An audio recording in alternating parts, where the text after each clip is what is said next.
साल 2021 में हमारे देश की जंग जारी रही कोविड-19 के खिलाफ, लेकिन उसके साथ-साथ कई नेचुरल डिजास्टर्स भी हमारे सामने आए, चाहे वो उत्तराखंड फ्लड्स की बात हो, महाबलेश्वर में जो बाढ़ आई उसकी बात हो, और इस वक्त जब हम यहाँ पर बात कर रहे हैं, तो यूपी में 600 से ज्यादा गांव हैं जो फ्लड फ्यूरी के साथ बैटल कर रहे हैं। और ऑफ कोर्स हमारे सामने था साइक्लोन यास, हमारे सामने था साइक्लोन ताउते, और ये कहीं ना कहीं सिग्नल नहीं है, ये अब रियलिटी है कि अब एनवायरनमेंट हमें सिग्नल्स देना बंद कर चुका है और रियलिटी हमारे सामने लाकर रख रहा है। मेरा नाम है अरुण सिंह। इस खास लाइव में बहुत बहुत स्वागत है आपका। आज एनवायरनमेंट पर हमारा फोकस रहने वाला है। बनेगा स्वस्थ इंडिया एक होलिस्टिक अप्रोच जो है वो अपनाता है ताकि सेहत जो है आपकी बेहतर हो सके, और उसमें एनवायरनमेंट का सबसे बड़ा रोल है। आज हमारा सौभाग्य है, हमारे साथ विमलेंदु झा जुड़े हैं। ये एनजीओ चलाते हैं स्वेच्छा नाम की, और एनवायरनमेंट पर कई सालों से काम कर रहे हैं। बहुत बहुत स्वागत है आपका।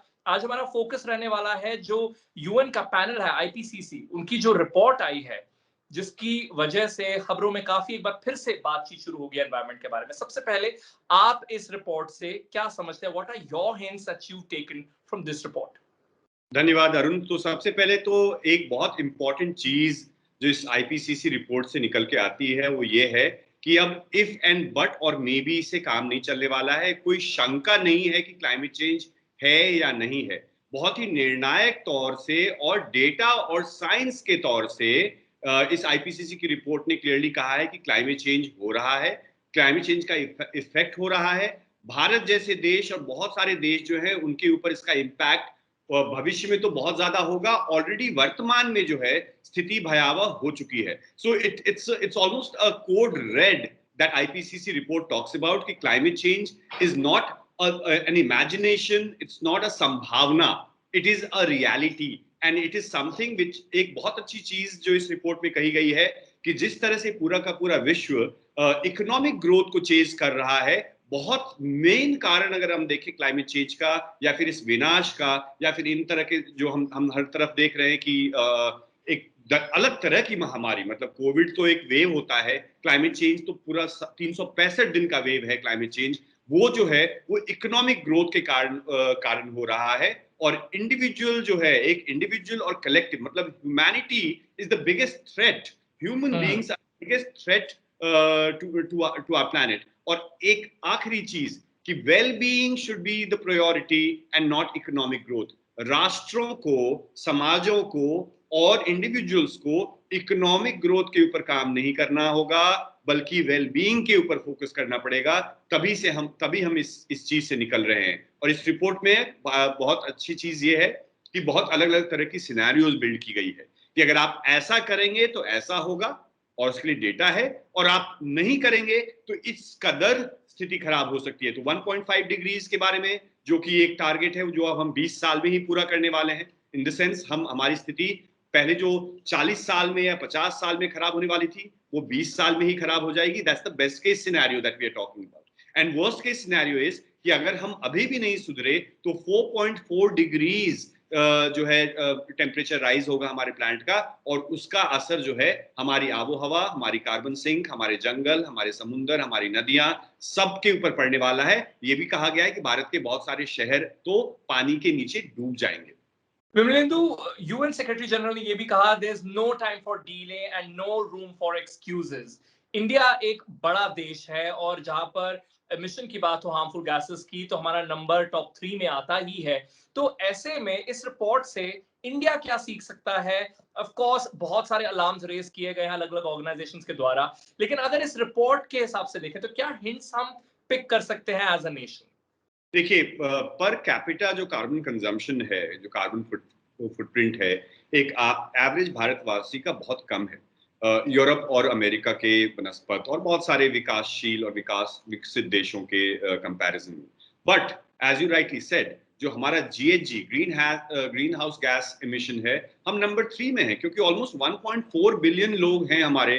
भले ही छोटा फुटप्रिंट हो हमारा, लेकिन मल्टीप्लाइड बाय 1.4 बिलियन जो है वो बहुत ज्यादा हो जाता है। तो भारत के लिए ये सीखना बहुत आवश्यक है सबसे पहले कि हमारी भी जिम्मेदारी बनती है कि हम कैसे ग्रीन हाउस गैस को कम करें, कैसे हम एक लो कार्बन इकोनॉमी की तरफ बढ़ें, कैसे हम अपने एनर्जीज को ट्रांजिशन करें। क्योंकि अभी भी अगर बिजली हमारी कोयले से और हाइडल प्रोजेक्ट से, डैम से बनेगा, तो उसका इम्पैक्ट तो हमारे ऊपर पड़ने ही वाला है।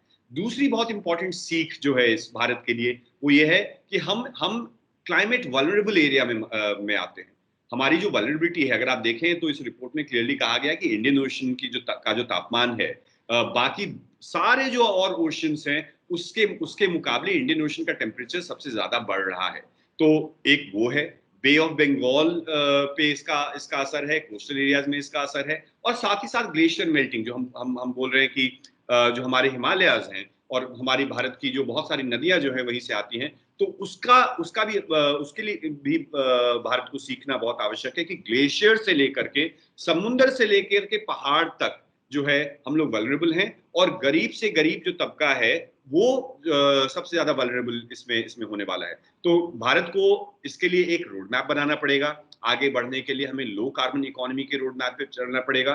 हम जो इंफ्रास्ट्रक्चर डेवलपमेंट के बारे में बात करते हैं, इंफ्रास्ट्रक्चर डेवलपमेंट इंपॉर्टेंट है, लेकिन infrastructure development not at the cost of human life, not at the cost of tragedies that you seeing, और at the cost of our environment.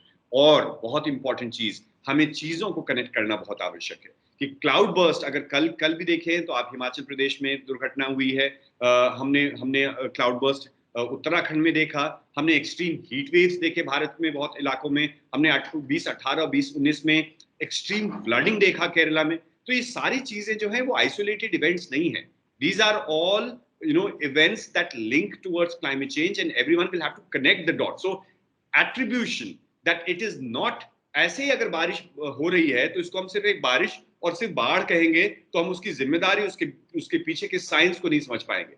हमें क्लाइमेट चेंज को इंटरकनेक्टेड वे में, कॉम्प्रिहेंसिव वे में, collective वे में and responsible वे में समझना बहुत आवश्यक है।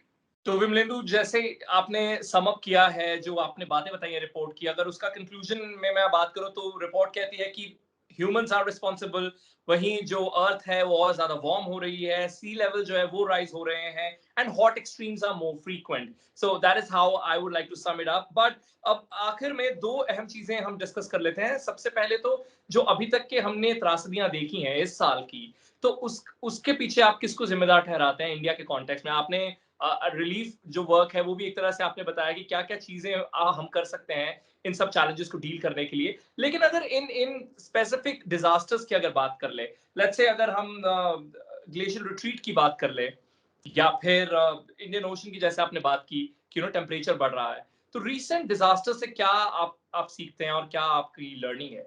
देखिए, कलेक्टिव फेलियर है, किसी एक व्यक्ति या एक संस्था या एक सरकार को इसके बारे में जिम्मेदार ठहराना गलत होगा। मैं तो कहूंगा कि ये हम सबों का कलेक्टिव फेलियर है, और कलेक्टिव फेलियर दो चीजों पे है। एक कि हम इस बात की समझ नहीं बना पा रहे हैं कि ये सब चीजें जो है वो एक हमारे बिहेवियर, हमारे एक्शन, हमारे इंफ्रास्ट्रक्चर डेवलपमेंट के कारण है, और साथ ही साथ एक तो है समझ की बात, समझ नहीं बनाने की बात, और दूसरी बात यह है कि हम तत्परता से उसके उसका रिएक्ट नहीं कर रहे, उसके बारे में मिटिगेशन प्लान हमारे पास नहीं है। कि अगर हम देख रहे हैं कि 2018 में फ्लड्स हुए, तो 2019 में फ्लड्स ना हो, फ्लड्स तो हम शायद नहीं रोक पाएंगे, लेकिन उसके लिए प्रिपेयर्डनेस तो हम करेंगे ना, कि अगले बार हम जंगल काट करके नदियों के रास्ते में हम मकाने नहीं बनाएंगे। अगर आप देखेंगे तो जहां जहां फ्लडिंग हो रहा है, वो सारे जहां पे हमने नेचर के लॉज और हमारी जो लॉ ऑफ द लैंड है, एनवायरमेंटल लॉज को वायलेट करके हमने नदियों के ऊपर एयरपोर्ट बनाया है, हमने बड़े बड़े इकोनॉमिक जोन्स बनाए हैं। तो वो समझ बहुत जरूरी है कि हम पेड़ काट करके फ्लाईओवर तो बना लेंगे, लेकिन कल सांस जो हमें लेनी पड़ेगी तो वो एक गाड़ी के एग्जॉस्ट से हम सांस नहीं ले सकते। सांस के लिए पेड़ की आवश्यकता है। हम भले ही चांद पे पहुंच जाएं, लेकिन धरती पे भी तो हवा रहनी चाहिए, धरती पे भी तो पानी होनी चाहिए। 60% पानी अगर भारत का प्रदूषित है, मतलब surface water, most of our rivers are completely polluted. It is something which is high time that we wake up and do something about it. Climate change will have to be broken down into minor, small, specific resource management. Resource management of water, resource management of our forests, resource management of our air, resource management of people's right over these resources. And that's where we'll understand climate change and combat climate change collectively. Coming back to the question that I wanted to ask within this as well, and that's my last question. This is about the floods that we're seeing in UP. Over 600 villages are battling this flood fury. And of course, we've seen multiple incidents of landslides in hilly areas. We've seen Maharashtra battling with this, flooding every single year. But at this moment, in September, let's say August, September, we're seeing floods in Uttar Pradesh. You're very close to Uttar Pradesh. Yours is a Delhi based NGO. Lastly, if you can comment on this, what do you think is the cause here and what are we fighting here? Clearly it is climate change, as in the extreme weather conditions, extreme flooding, extreme rainfall in a short span of time, and bad floodplain management. That is what is actually leading to the erratic flooding that we are actually seeing in villages of Uttar Pradesh. एक चीज, दूसरी चीज आपको ये भी समझनी होगी कि अगर आप मेरे घर के पास अगर पेड़ है, उसको अगर हम काटते हैं तो नेक्स्ट 1 घंटे में मुझे अस्थमा अटैक नहीं होगा और मुझे ही जरूरी नहीं होगा उसका सारा इम्पैक्ट।